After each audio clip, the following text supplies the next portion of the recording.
Yeah, it's a great honor for me to be here and to introduce Ken, because Ken, in our industry, is sort of a role model for all of us. He started in a classroom setting and then moved to the dorm room and started trading out of his dorm room at Harvard. So it's just one of the most impressive stories on Wall Street. He's the founder and CEO of Citadel.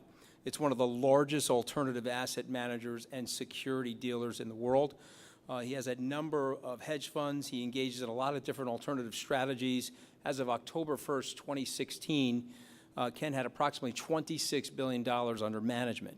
Citadel Securities is a leading global market maker across a broad array of fixed income and equity securities. The firm established in 1990, Citadel has over 1,700 team members in the world's major financial centers. Mr. Griffin is a board member of the Art Institute of Chicago, the Museum of Contemporary Art, the Whitney Museum, and the University of Chicago. He received a BA from Harvard. But what I love most about Ken is the way he talks about his business, the pride he has in working with young people, and the principles that he represents, the morals and the values that he represents as a philanthropist. So ladies and gentlemen, it's a great honor for me to welcome Ken Griffin and to give him this great award, Principal Leadership Award.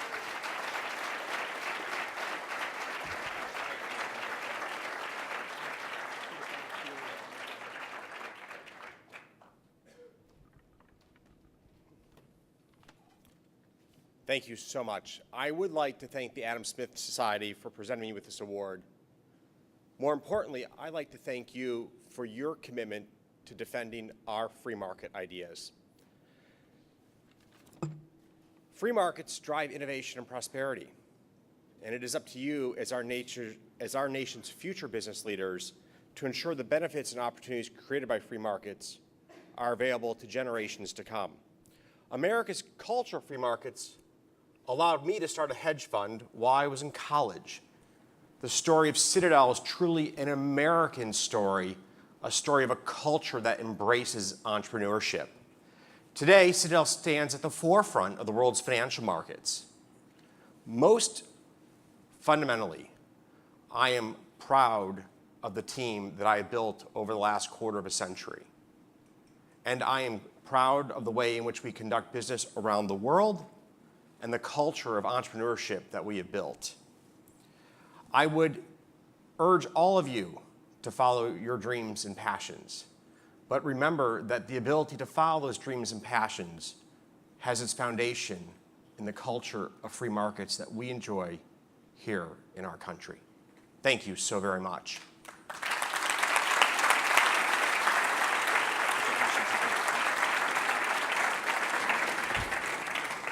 Last year, I had the great opportunity of interviewing Ken at our conference, and so I want to take it right back to where we were a year ago when you and I were talking about the fundamentals of free markets and why it's so important, Ken, to protect free markets.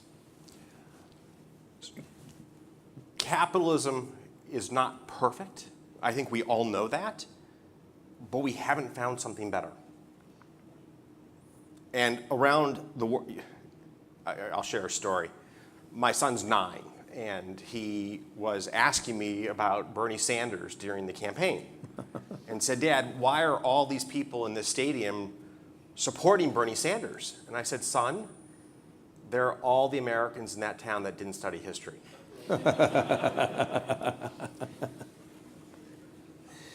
Capitalism is how we allow consumers with their pocketbooks to buy what's important to them. And revenues, in a sense, define how important products are to people. And successful businesses that generate profits are businesses that solve the needs and wants of consumers. It's just that simple. So when you think about the landscape today, what are the key challenges for the capitalist system? The largest challenge we face is the rhetoric that capitalism doesn't serve the needs of our population. And what gets lost in that rhetoric are the fundamental issues that our country does face. We do have inequality in education. And for our society to function without populist backlash, we need to make sure that all Americans appreciate that they have the opportunity to get ahead. That's the American dream. It's what brought many of us in this room to this country. It brought our forefounders to this country. It was the ability to dream about your future and to have the opportunity to pursue that dream. And unfortunately, we're not focusing enough on some of the root problems in our country: inequality in education, children who grow up in homes without books. And the rhetoric has moved away from the real problems to this very flawed idea that capitalism is a failure. When you think about the advice that you would give to audience members about starting a business today, I would imagine that our world and the regulatory system and things about our political system are very different from when they were in 1990. So what's the advice that you'd give the younger people today trying to aspire to your success in your career? So the world's different. There's no ifs, ands, or buts. And the story of what I did as a sophomore at Harvard, I started a hedge fund in my dorm room. You couldn't do again today. The regulatory costs would be too burdensome to do that. And it's absolutely incredulous to me. But Ken, doesn't that protect the more powerful? And it limits the competition? I have this wonderful moat around my business created by the fact that young Americans can't compete with me.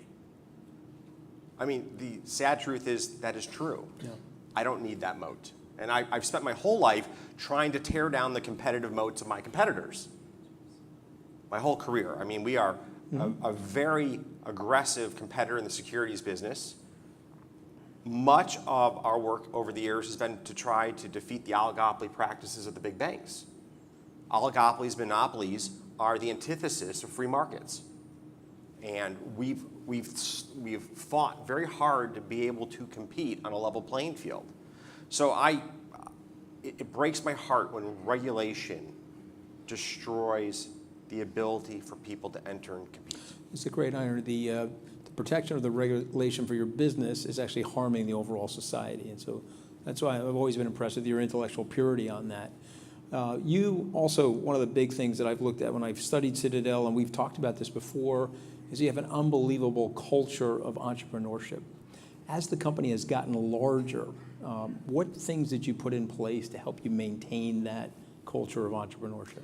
So it's an incredibly hard culture to protect as you get bigger. And it's one of the dynamics that separates successful managers of large businesses versus the classic entrepreneur. Why is it harder? It's very simple.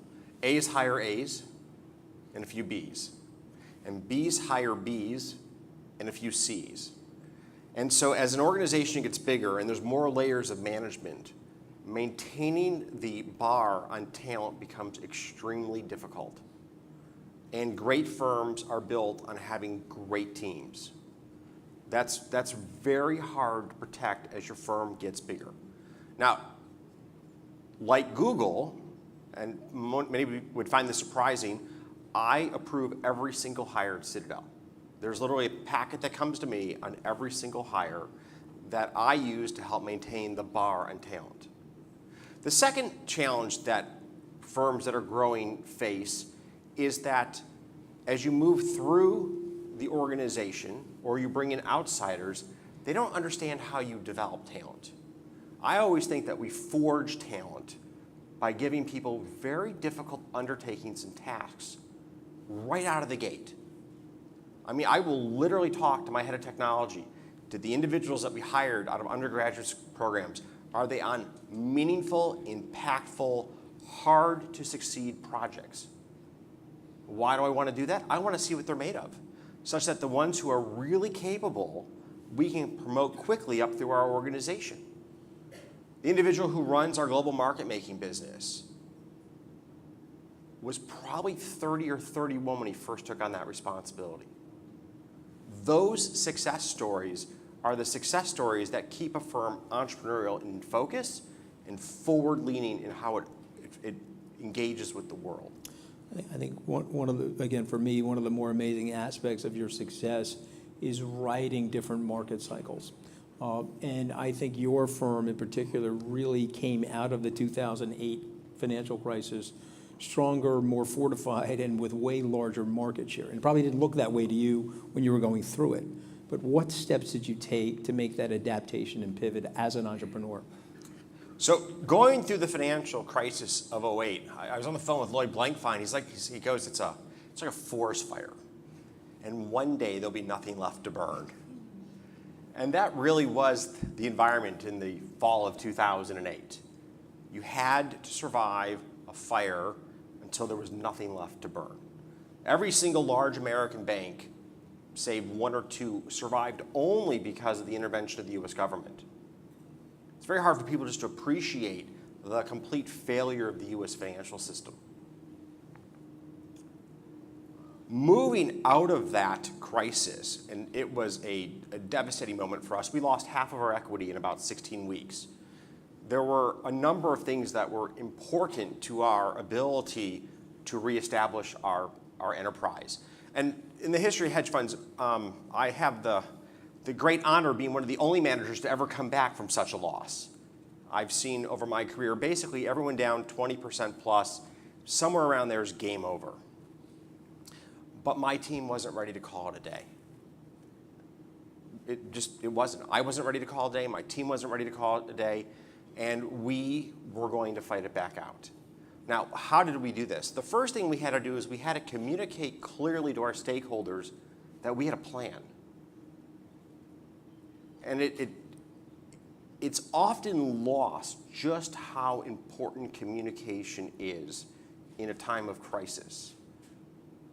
And as devastating as the Tylenol cyanide poisonings were back decades ago, 1982. The ability to communicate to Americans how they were going to deal with this crisis, to protect the American public, is a real testament. It's a case study in the importance of communication. I only say it because all of us are going to have that moment in our life where we're going to have to communicate our way through a crisis.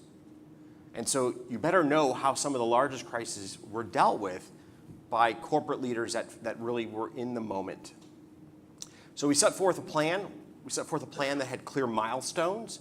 We consolidated and rationalized our business footprint, focused on doing fewer things extraordinarily well rather than being spread too thin, and then never turn back.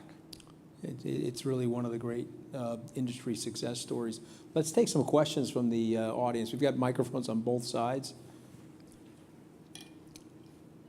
And come up to the microphone. We'll start on this side. Thank you so much, Ken. My name is Konstantin Bueller from the Stanford GSB. When you're talking about consolidating your footprint after a crisis like that, how much do you look at competitors and which have fallen and what you think they'll be doing, and how much do you just look at your core competencies and say, this is why we want to take this action or focus on this sector? Thank you. So at the end of '08, there wasn't a lot of time to reflect upon what are our competitors going to do. There wasn't. So this came back to where we saw we had the greatest competitive advantages in a world where balance sheets would be smaller, where funding was going to be more expensive. That's where we're going to be. In more stable times, we spend a tremendous amount of time studying our competitors. One of the great firms are able to embrace ideas from within and from outside their four walls. So if I looked at how we survived 2008, long-term capital management in 1998 lost 90% of their equity before they were forced to restructure. Now let me tell you what's incredible. They were still in business having lost 85% of their equity. Very few levered financial firms can do that. And so I interviewed a number of the most senior people at Long-Term Capital in 1998 to understand how they ran their treasury, their balance sheet, their counterparty management, such that they could survive a financial catastrophe. And if I had not had those meetings and had not embraced their advice and the lessons learned from what they went through, we never would have survived 2008. So it's really important to always be in the marketplace in dialogue with your competitors, both those who have struggled through a crisis and recovered, those who have not, and those who are at your doorstep every day trying to eat your lunch. It's really important to be out there and to understand the intellectual wisdoms that your competitors have. The second thing that I'll share with you, and I'll share it with you, you are young. It is such a blessing. In our country, we have a great ethos that the wise old men, and I like to think I'm not quite there yet, will spend an incredible amount of time giving you free advice and mentorship. As you pointed out, I started trading my dorm room. I started Citadel right out of college for all intents and purposes. Never worked on Wall Street. And yet I had some of the best Wall Street training anyone in the world had. It was my sales coverage at Bear Stearns, Sure. my friend at Drexel who gave me advice, my friend at Merrill Lynch who would let me come into the office and go through their research reports and their analysis, my friend at Lehman Brothers who let me sit on the stock loan desk and understand how the securities lending market worked. You would be amazed by just asking how much people who you respect will share their time and insights with you. Just pick up the phone, send a letter, make a trip. Well, we both share a mentor, Frank Meyer, was also very helpful to both of us at the beginning part of our careers. Yes, we do. Thanks so much. I'm Nick Lovich from the Booth School of Business, and I'd like to ask you about hedge funds. So we've seen in the last year, maybe two, a bit of a secular shift away from that investment vehicle type towards the vanguards of the world, let's say. How do you, as an owner of an institution that manages several types of funds, manage that shift? And I guess more broadly, do you think that there are parallels to how any business might manage a large shift in its main business? Thank you. So I think there's two shifts taking place that are important to think about. The first is the growth rate of hedge funds as an asset class has just stopped. The amount of capital flowing into hedge funds has just ground to a halt. So there's no great tailwind making business easier for all. Is this cyclical? Is this secular? I think it's too early to tell. What I do know is right here, right now, it's really important that we as a market leader dot our I's, cross our T's, and keep our eyes focused on what we need to do, which is to generate results for our clients, for our stakeholders. So stay close to our core competencies, invest our capital wisely, have an R&D budget that's going to pay off in the foreseeable future, run our business well. And it's a stressful time. There is no tailwind at all. We're going to have to work at it. The second issue, though, is more fundamental to investing as a whole, which is the continued proliferation of information. In fact, it's not information, it's data. Today, we have access to an incomprehensible amount of data about how businesses are performing in near real time. And the successful firms in money management will learn how to translate that data into information and to act and react with that in a superior manner over the course of the trading day, weeks, and months. And so firms that are less competent and capable at managing information are going to be left by the wayside. Markets will be more efficient, and there'll be less alpha for everyone to capture. Now, unfortunately, or fortunately, this is simply the march of progress. And we have two choices. We can be in denial about this fact, or we can embrace this reality. And embracing this reality means that we have to be world leading at data management, at finding this data, at processing it, at converting it into information that portfolio managers can use. And then the skills of successful portfolio managers will shift from those who understand the quarter to those who are able to better understand the future. So we're going to see a shift in the core competencies of successful portfolio managers. And again, this is just the march of progress. And financial services is no more or less immune to the march of progress than any other part of our economy. And it's simply up to my team to embrace that reality and to move forward. Take a question on this side. Hi, Patrick Stadlofer. I'm an alumnus from Columbia. Thanks for being here tonight. Can you take us back to when you were in the dorm room at Harvard and started trading and started your firm, how you thought about pros and cons, what gave you the conviction to do it, what surprised you? Just kind of how did you go about starting out in this pre-regulatory day, and how would you do it today? Just way overestimate the intellect of a 19-year-old. This is cool. And I'm being a little serious and a little facetious at the same time. I know people that knew Ken when he was a 19-year-old. Don't ever underestimate Ken. Let's put it that way. So going through the pros and cons, number one is I've always had an interest in mathematics. I had a background in computer science. That's a bit of an overstatement. I knew how to program in assembly language and a variety of other languages, so I had a background with technology. And in the earliest days, the vision was we will apply mathematics and financial modeling to derivatives markets. And this was a point in time where Wall Street had yet to embrace this across a number of product areas. I mean, today, most of what we knew back then is commoditized and taught at business school, and very little of it's anymore a secret sauce. But there was a moment in time in the late 80s, early 90s, where if we hired, and I hired a Russian rocket scientist early in the history of Citadel, and a friend of mine from Bear Stearns called up and said, that is the dumbest thing I've ever heard. And now there are thousands of quants on Wall Street who are trying to write predictive analytics to understand how prices will change in financial markets. So to answer the question, I had a real interest in math, I had a real interest in computer science, and I've had a long-standing interest in financial markets. And my early days of being involved in arbitrage allowed me to use all my skills, and I loved it. It was a passion of mine, it was really interesting problems, and it was a lot of fun. And because it was a lot of fun, it was new and just exciting, all the problems that go with that, they just roll off your back. So the most important thing if you're going to be an entrepreneur is to be an entrepreneur about something that you actually care about. If you think you're going to do it to get rich, you're going to fail.